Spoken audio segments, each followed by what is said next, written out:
to think. As you think, so shall you be. 7 little words that I think are perhaps the most important things that we can learn and master in our lives.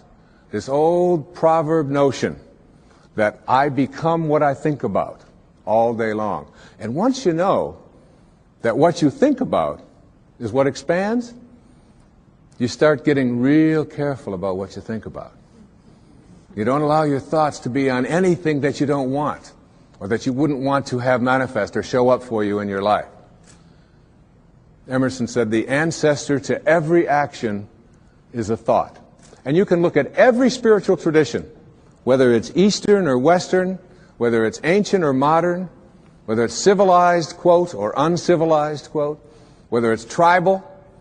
And there is, in all of these persuasions, this idea that inside each and every one of us, in a place that is not material, in a place that has no dimensions, in a place that has no boundaries, that in each and every one of us, we have this power, and we have this intelligence. And you can never see it. I've often said that when you die, if you're going to die, and 5 minutes before you're ready to leave, they weigh your body. And let's say it weighs, let's pick a good number, 150 pounds, all right? And then life leaves your body. And they weigh your body instantly after you're dead. And it still weighs 150 pounds. So that your body weighs the same alive or dead before it begins to deteriorate. And if that's the case, then your life, this thing that leaves your body and your body still weighs the same, is weightless. Your life is weightless. You can't put a dimension on it. You can't put a measure on it. Who you are is that life.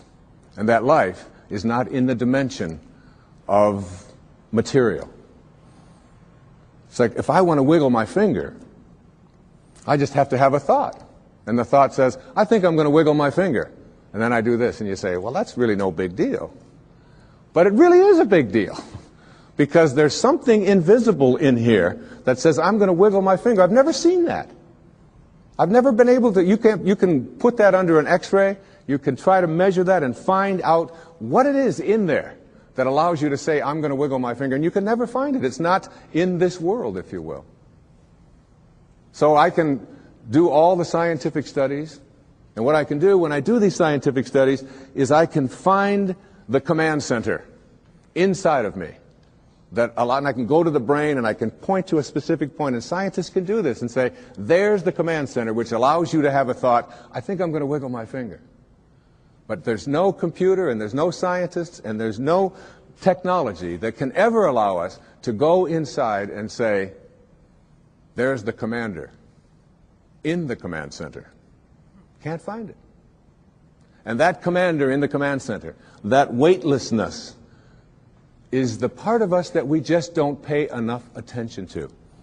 And what I'd like to suggest here this evening is that once you start becoming aware of the power of thought, and if you look around, just look around you at everything that you see, it all began with a thought. We become what we think about. And that is probably one of the most important principles in learning to manifest. But in my mind, as I think about this idea of getting what you really want and being able to attract it into your life, what we have to look at is basically the obstacles that we have conditioned ourselves. And you notice I say that we have conditioned ourselves, because I have never believed that we need to be putting the responsibility on someone else. If you're conditioned, it's because you have allowed yourself to become that. And if we conditioned ourselves to believe certain kinds of things, and one of the things that we kind of believe and hang on to and live with is this whole idea that all of the things that happened to me in my past are what are keeping me from doing what I'd like to do today. So we hang on to these things and we fill ourselves with blame. We say, I'm the middle child. I'm the youngest child. I'm the oldest child. You know, I'm an only child. Any one of those is a great excuse.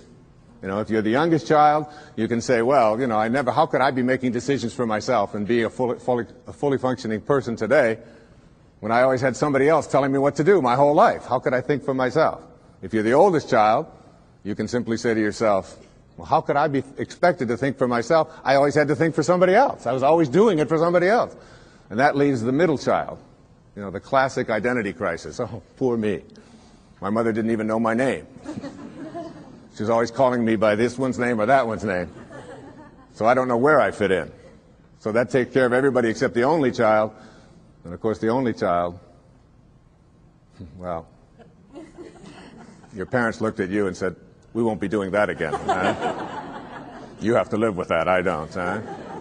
So everybody, with their birth order, or with their mother liked their sister better, or that we had enough, or we didn't have enough, or we had too much, or we lived in the north, we lived in the south, I'm too tall, I'm too short, I've got too much hair, I don't have enough hair, it's falling out, it's not falling out, whatever it is, we all have these excuses.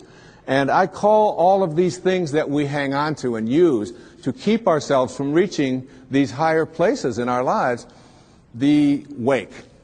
I call it the wake. And the wake comes from a story that I heard Alan Watts tell one time, and it was a very powerful story.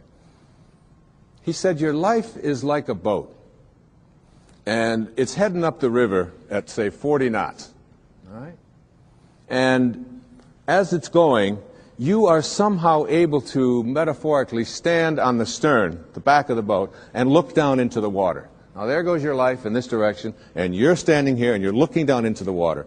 And you ask yourself these three questions. The first question, what is the wake? What is it? What is this thing that you see? And the answer, the wake is the trail that is left behind. That's what it is.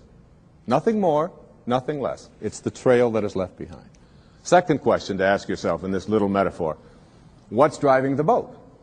What's making this thing go in this direction? The answer, the present moment energy that's being generated by the engine. And nothing more. That's the only thing that's making the boat go in this direction. And in this little scene, this means it's the present moment thoughts that I have and how I am using them that is making my life go in this direction, and nothing more. Because the third question is the most important and powerful question. And ever since I heard it, I've always thought about this whenever I have a tendency to look back here and blame something. Is it possible for the wake to drive the boat? That is, can a trail that is left behind make a boat go in this direction? And of course the answer to that is no, it can't. It's just a trail that is left behind. And in that trail, there are an enormous number of things, and every one of us has a wake. And we have a whole lot of stuff in it. And one of the problems that we have is that we have a tendency to look at the wake and all of the stuff that's in it to explain why it is my life isn't working the way I would like it to work. So that you can take a look at the experiences of your life. I look at the experiences of my life. In the experiences of my life, I spent some years in a series of foster homes. People have said to me, oh, living in a foster home, that must have been terrible. I said, no, it wasn't terrible at all. When you're 6 years old, you don't wake up every day and say, oh my God, I'm living in a foster home. Isn't this awful? Poor me. How come me and nobody else? You don't do that. You don't do that till you're 40. And when you're 40 and your life isn't working and you're bankrupt and you're a drug addict and you're falling, your relationships are all falling apart and your family's leaving you, and you say, why is this happening to you? You say, what do you expect from me? I had to live in a foster home. My mother liked my sister better. We were too this, we were too...